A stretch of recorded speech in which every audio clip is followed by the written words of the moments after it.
দর্শক, এই ভিডিওটা যখন করছি ঠিক তার 12 মিনিট আগে দৈনিক কালবেলা একটা চাঞ্চল্যকর খবর সামনে নিয়ে এসেছে। 9টা 18 মিনিটে তারা এই খবরটা পাবলিশ করে তাদের অনলাইনে। সেই খবরটা হচ্ছে জরুরি মিটিং করতে বাংলাদেশের 3 বাহিনী প্রধান যমুনায় গেছেন। প্রধান উপদেষ্টার সঙ্গে তাদের জরুরি মিটিং হচ্ছে। কেন তাদেরকে জরুরি তলব, কেন তারা গেলেন, কোন পরিপ্রেক্ষিতে গেলেন, কি হচ্ছে যমুনায়, এটা নিশ্চিত করেই বাংলাদেশের মানুষের আগ্রহের কেন্দ্রবিন্দুতে থাকবে। আমরাও একটু বোঝার চেষ্টা করব কালবেলা কি বলছে এবং পারিপার্শ্বিক প্রেক্ষাপটে কি আলোচনা হতে পারে, কি ঘটতে পারে। তবে আগে থেকেই কেউ আবার অনুমান করে নিয়েন না যে দেশে সামরিক শাসন আসছে, কারণ সেনাবাহিনী প্রধান বহু আগেই বলে দিয়েছেন যে তারা কোনোভাবেই ক্ষমতা টেক ওভার করবে না। তাহলে বিকল্প কি হচ্ছে? পর্দার আড়ালে অনেক আলোচনাই হতে পারে যেগুলো প্রকাশ্যে হয়তো আসবে না, যতটুকু আসবে ততটুকুই হয়তো আমরা জানতে পারবো। কালবেলা কি বলছে, পারিপার্শ্বিক ঘটনা কি বলছে, একটু বুঝে ওঠার চেষ্টা করে চলুন। এই ভিডিওতে থাকবেন পলিটিক্স টিভির নিয়মিত আয়োজনে।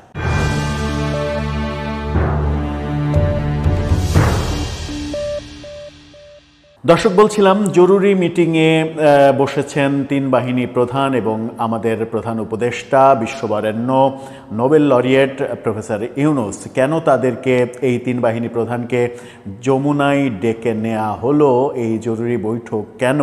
যদিও যমুনার সূত্র কালবেলাকে বলছে যে এটা নাকি রেগুলার বৈঠক, কিন্তু 3 বাহিনী প্রধানের সঙ্গে প্রধান উপদেষ্টার কিংবা প্রধানমন্ত্রীর কোনো রেগুলার বৈঠক থাকে না, কারণ একেবারেই জরুরি প্রয়োজন ছাড়া 3 বাহিনীকে একসাথে ডেকে সরকার প্রধান কখনো মিটিং করেন না। তার মানে একটা জরুরি পরিস্থিতি তৈরি হয়েছে। জরুরি পরিস্থিতি কি তৈরি হয়েছে? রাজনৈতিক প্রেক্ষাপটটাই নিশ্চিত, কারণ রাজনৈতিক প্রেক্ষাপটে আমরা দেখছি যে গণভোট, জুলাই সনদ বাস্তবায়ন, আরপিও সংশোধন, নানা ব্যাপারে স্পষ্ট একেবারে সামনাসামনি অবস্থানে উপনীত হয়েছে জামাত, বিএনপি এবং এনসিপি। বিশেষ করে এই 3টা দলকে নিয়েই তো মূলত আলোচনা হয়, রাজনীতি হয়, যেহেতু সরকার এক ধরনের স্বীকৃতি দিয়ে দিয়েছে এনসিপিকে 3য় বৃহত্তম দল হিসেবে। অন্যান্য দলগুলো কি বলছে না বলছে সেগুলো খুব একটা কর্ণপাত করেন না সরকার। এই প্রেক্ষাপটে এই বৈঠকটা হচ্ছে কালবেলা। যেটা বলছিলাম যে 9টা 18 মিনিটে এই ভিডিওটা যখন শুরু করে তার মাত্র 12-13 মিনিট আগে এই খবরটা তারা সামনে নিয়ে আসে। তারা যেটা বলছে শিরোনামে, যমুনার ছবি দিয়ে প্রধান উপদেষ্টার সঙ্গে বৈঠক করতে যমুনায় 3 বাহিনী প্রধান। কি বলছে সেখানে? প্রধান উপদেষ্টা প্রফেসর ইউনূসের সঙ্গে গুরুত্বপূর্ণ বৈঠক করতে তার সরকারি বাসভবন যমুনায় গেছেন সেনাবাহিনী প্রধান ওয়াকারুজ্জামান, নৌবাহিনী প্রধান অ্যাডমিরাল এম নাজমুল হাসান এবং বিমান বাহিনী প্রধান air chief marshal Hasan Mahmud Khan. এই বৈঠকটা সন্ধ্যার পরে শুরু হয়েছে, তারা গিয়েছেন, এটা কালবেলা নিশ্চিত করছে। কিন্তু এই সংক্রান্ত কোনো খবর গণমাধ্যমে ছিল না যে 3 বাহিনী প্রধানের সঙ্গে প্রধান উপদেষ্টা বৈঠক করবেন। প্রধান উপদেষ্টার কার্যালয়ের একটি সূত্র জানিয়েছে বেশ আগে থেকে প্রধান উপদেষ্টার সঙ্গে 3 বাহিনী প্রধানের একটি বৈঠক শিডিউল করা ছিল। সেখানে আগামী নির্বাচন, সামরিক বাহিনীর সদস্যদের মোতায়েন নিয়ে আলোচনা হওয়ার কথা ছিল। তবে আজকের বৈঠকে কি বিষয়ে আলোচনা হবে এই বিষয়ে তাৎক্ষণিকভাবে কিছু জানা যায়নি। মানে প্রধান উপদেষ্টার বাসভবনের সূত্র থেকে বলা হয়েছে যে এটা নাকি অনেক আগে থেকেই নির্ধারিত ছিল, কিন্তু সেটা যে অনেক আগে থেকে নির্ধারিত ছিল না এটা মোটামুটি অনুমান করা যায়। আর নির্ধারিত থাকলেও এখনকার বৈঠকের আলোচ্য সূচি যে সাধারণ নির্বাচনে কি আইন শৃঙ্খলা পরিস্থিতি, বাহিনী কতজন সদস্য অংশগ্রহণ করবেন না করবেন এই ব্যাপারে যে আলোচনা না, সেটাও আমরা অনুমান করতে পারি, কারণ উদ্ভূত রাজনৈতিক পরিস্থিতি সরকার হ্যান্ডেল করতে হিমশিম খাচ্ছে, যেটা উপদেষ্টা আসিফ নজরুল একেবারে স্বীকারই করেছিলেন যে এরকম পরিস্থিতিতে সরকার কি করবে, আমরা কি করব বুঝতে পারছি না। এরকম সরল স্বীকারোক্তি যখন তিনি দিয়েছিলেন তখন কিন্তু বোঝা যায় যে পরিস্থিতি খুব একটা ভালো নয়, পরিস্থিতি নাজুক। এই কারণে তিন বাহিনীর প্রধানের সঙ্গে প্রধান উপদেষ্টা একটা শলা পরামর্শ করার চেষ্টা করছেন যে উদ্ভূত এই পরিস্থিতি যদি সাংঘর্ষিক পর্যায়ে যায় কিংবা যে পরিস্থিতি তৈরি হতে পারে সেটা মোকাবেলা করা যায় কিভাবে, হয়তো বুদ্ধি পরামর্শ করছেন। সেটা পজিটিভ ওয়েতে দেখায় এখন পর্যন্ত ভালো, নেগেটিভ চিন্তা আমরা না করি।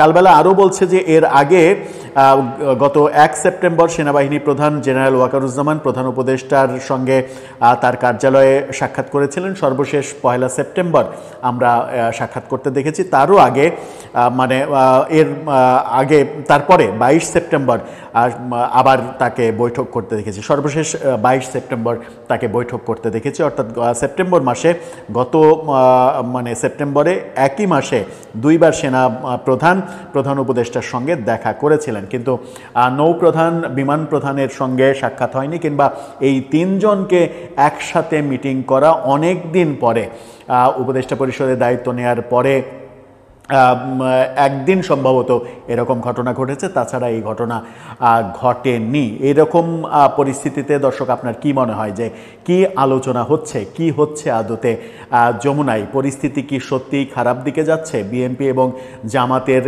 অবস্থান, এনসিপির অবস্থান কি এতটাই কঠোর হয়ে পড়েছে যেটা কোনোভাবেই সরকার মানে নিজেদের অনুকূলে নিয়ে আসতে পারছে না?